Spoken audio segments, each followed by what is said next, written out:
우리 의원들의 질의에 대해서 기록적인 폭우로 인해서 나름 최선을 다했지만 어쩔 수 없다 이런 모습이에요. 최선을 다하셨다고 해서 네, 최선을 사과할 생각도 없으시다고 하셨잖아요. 지금 재난 수습 중인 상황에서 제가 사과를 하면 지금 잠 한 속은 못 자고 일하는 공직자들이 얼마나 낙심감이 크겠습니까? 그렇지 그래서 않습니다. 상황이 종료된 다음에 네, 제가 좋습니다. 사과를 네, 하더라도 알겠습니다. 하겠습니다. 네. 더불어민주당 천안갑 문진석 의원입니다. 장관님, 저희 국회의원들께서 이렇게 지적하고 이런 것이 뭐 트집이고 억지 주장이라고 혹시 생각하십니까? 그렇게 생각하진 않습니다. 다만 그렇습니까? 경찰국 관련해서 위법하다고 말씀하시려면 견해가 다를 수 있잖아요. 아니, 견해가 다른 문제는 아니고요. 예. 무엇이 위법한지를 그 좀 지적을 장관님 해주시면 잠깐만요. 감사하겠습니다. 장관님, 네. 저하고 개인 문진석과 개인 이상민이 지금 질의를 하고 있는 거 아니거든요. 네. 국민을 대변하는 것이고 네. 장관님 또한 마찬가지고요. 네. 그래서 그게 아닙니다, 틀립니다 이런 얘기를 앞으로 좀 안 해줬으면 좋겠습니다, 장관님. 네. 왜 그러냐면 저희들도 나름 국민들의 의견을 반영해서 질문을 드리는 겁니다. 네. 제 개인의 생각을 가지고 질의하는 게 아니에요. 그러니까 앞으로 좀 장관이잖아요. 그러니까 위법하다고 말씀하시려면 무엇이 위법한지 지적을 해주셔야 되는데 좋습니다. 당연한 것으로 대전제로 하고 말씀을 하시니까 제가 드리는 말씀입니다. 좋습니다. 네. 오늘 우리 의원들의 질의에 대해서 기록적인 폭우로 인해서 나름 최선을 다했지만 어쩔 수 없다 이런 지금 모습이에요. 오전 그런 건 아닙니다. 그러면 어떻습니까? 최선을 다하셨다고 해서 네, 최선을 사과할 생각도 없으시다고 하셨잖아요. 사과는요. 지금 네. 현재 재난 수습 중이기 때문에 재난이 다 끝난 연후에 저희가 나름대로 분석을 해서 잘못한 것이 있으면 당연히 사과를 해야 되겠죠. 하지만 지금 재난이 수습된 장관님은 상황에서 아무리 사과 많이 하셔도요. 네. 국민들이 좋아합니다. 네, 예, 사과하셔야 돼요. 조금만 잘못해서 사과하시면 국민들이 제가 좋아하지. 사과를 하는 게 저희가 좋아합니까? 어려워서 그런 것이 아니고요. 네. 지금 재난 수습 중인 상황에서 제가 사과를 하면 지금 무려 열흘씩 잠 한 속은 못 자고 일하는 공직자들이 얼마나 낙심감이 크겠습니까? 그렇지 그래서 않습니다. 상황이 종료된 다음에 네, 제가 좋습니다. 잠깐만요. 사과를 하더라도 네, 하겠습니다. 알겠습니다. 네. 이게 기록적인 폭우를 예상하실 수 있는 상황이었죠.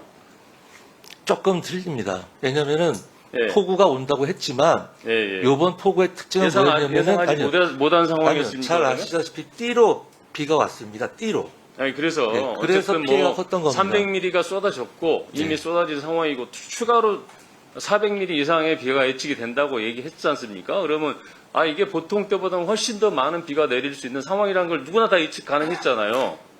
근데 115년 만에 기록적인 폭우기 때문에 뭐 이렇습니다라는 정도로 얘기를 하시고 사실은 기록적인 폭우가 예상이 되면 통상의 대응이 아니라 정말 특별한 대응을 준비를 하는 게 우리가 해야 될 자세잖아요. 그래서 8월 7일과 8월 8일에 걸쳐서 이미 특별 지시를 다 하달한 바가 있습니다. 그래서 다시는 이런 좀 상황이 너무 아니하다는 생각을 제가 들어요. 몇 가지 말씀을 드릴게요. 질의를 통해서 제가 말씀을 드리겠습니다. 너무 상황이 아니했다. 다시는 이런 상황에 우리가 빠지면 안 된다. 이런 취지로 제가 질의를 드리겠습니다. 어디 집중호우 내릴 때 어디 상황실에 계셨습니까? 장관님은? 집중호우가 9시 반경부터 제가 있던 세종에는 비가 전혀 안 왔었고요. 네네. 서울에 9시 반쯤 왔던 걸로 알고 있습니다. 대통령님은 9시쯤에 퇴근하셨죠? 퇴근 시간은 아까 잘 모른다고 말씀드렸습니다. 뉴스를 보셨을 거 아니에요? 시간은 제가 잘 저희도 못 아는데 들어봤습니다. 어떻게 장관님이 모를 수 있습니까? 퇴근 시간은 잘 모르겠습니다. 제가 이거 퇴근하신 게 이 비상 상황에서 대통령 퇴근하시는 상황이 이 적절한 대응이라고 생각하십니까? 제가 비난하기 위해서 여쭤보는 거 아닙니다. 실제 제가 대통령이 몇 장관님이 시에 앞으로 퇴근할지 잘 어떻게 모르고 하셔야 있습니다. 된다는 것을 말씀드리고 싶어서 질문을 네. 드리는 겁니다. 네. 이거 적절하지 않거든요. 장관님이 대통령한테 건의하셔야 돼요. 이 상황에서는 퇴근하시지 마시고 위기관리센터에서 계셔야 된다라고 건의를 하셔야 돼요. 주무장관이시잖아요. 재난안전의 주무장관이시잖아요. 제가 대통령님하고 첫 통화를 했을 때는요. 네. 대통령께서 이미 퇴근해서 사저에 계신 상황이었습니다. 그렇습니까? 네. 이게 시간이 없으니까요. 이게 기록적인 폭우가 내린 8일 날 어떤 상황이 벌어지냐면요. 제보가 들어왔어요, 저한테. 우리 장관님께서는 대통령 실장하고 통화하십니까? 아니면 대통령하고 직접 통화하십니까? 이런 재난 상황에 대해서, 비상 상황에 대해서. 비상 상황에선 직접 연락을 드리고 있습니다. 대통령님한테 직접 통화하십니까? 통화라기보다 다른 문자라든지 비서실장하고 통화는 안 합니까? 비서실장하고도 합니다. 하죠. 네. 근데 이날 8일 날 말이죠. 비가 이미 오후 4시에 아수라장이 됐습니다. 서울시가. 비가 많이 와서요. 이 상황인데 비서실장하고 홍보수석 몇 분이서 이렇게 기자들하고 저녁에 만찬도 하고 술자리도 가졌다는 거예요. 이 상황이 사실이라고 한다면 저는 믿어지지가 않거든요. 근데 이게 사실이라고 한다면 이거 대단히 부적절한, 믿을 수 없는 일이죠. 글쎄요, 가정적인 사실에 대해서 제가 답변 드리긴 좀 적절치 않은 것 사실입니다. 같습니다. 사실이라면. 전 잘 모르겠습니다. 그래요? 네. 저희도 공직생활을 해봤습니다. 이런 상황에서는 절대 비서실장이라든가 집행부에서는 이런 행동하지 않습니다.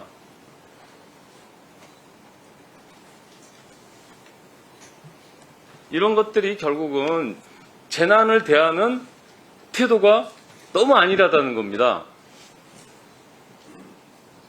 기록적인 폭우에서 더 비상한 상황, 비상한 대응을 해줘야 되는데 통상의 대응도 안 됐다는 얘기예요. 이런 것들이. 그 다음에 대통령 지시가 11시 40분에 나오죠? 첫 지시가. 아닙니다. 대통령님하고 제가 통화를 처음 시작한 것이 아마 제가 중대본 상황실에 들어간 직후니까 한 10시 남짓이었던 것 같습니다. 10시 네, 대통령께 지시를 받으신 거죠? 그러니까. 한 10여 통 넘게 계속 전화를 그래서 주고받았습니다. 다음 날 모든 수도권의 공직자들 11시까지 출근하라고 이렇게 지시가 내려온 거죠. 아니, 모든 공직자가 아니고요. 네. 그 재난 업무에 관계없는 그런 공직자들을 말하는 것입니다. 재난 상황에서는요, 보통 저는 그런 걸 듣지 못했어요, 지금까지. 재난 상황에서는 민간인 기용할 수가 없잖아요. 네. 수습해야 되고, 지원해야 되고, 상황을 파악하는 재난부서가 파악을 해야 되지만. 근데 이런 11시까지 출근하는 이런 지시가 지금까지 나온 적이 있었습니다. 재난과 관련 없는 공무원들을 말한 것이고요. 그런 자, 지시가 한 3차례 문희석 있었던 의원님. 것으로 알고 있습니다. 3번 정도. 네. 예.